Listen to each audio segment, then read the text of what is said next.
Ano naman yung favorite mo? Favorite ko ay ikaw. Awit pa sa hangin at amoy araw ang balat.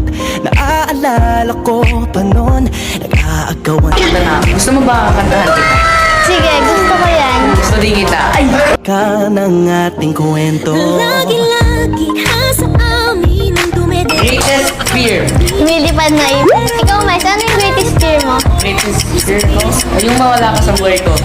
Umaawit ang theme song, nasabay kinabasa. Ko po hindi po kasi aside sa pagiging OG love team namin ni Miles, magkaibigan din po kami dito sa Runcom.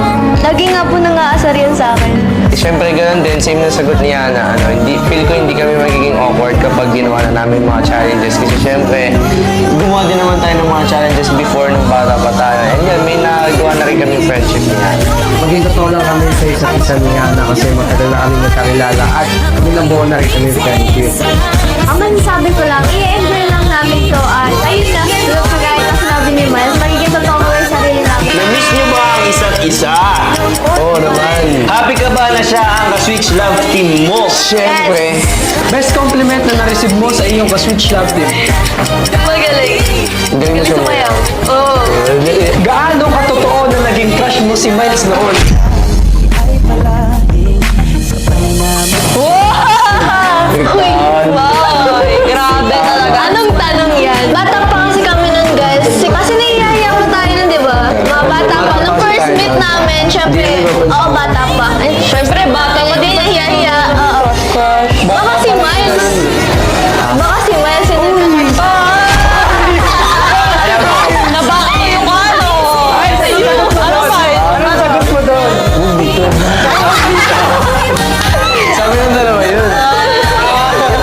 Dapat malaman nila, no? May chance ba na maging kayo ng ka-love team mo? Dati-dati ay naglalaro pa ng bahay-bahayan. Gamit-gamit ang Pero kung bibigyan kami ng chance, why not, no? laban pag nagtataya-tayaan. Pero sing tamis ng candy pag Mas camera ka ba? nagkasala. Bakit?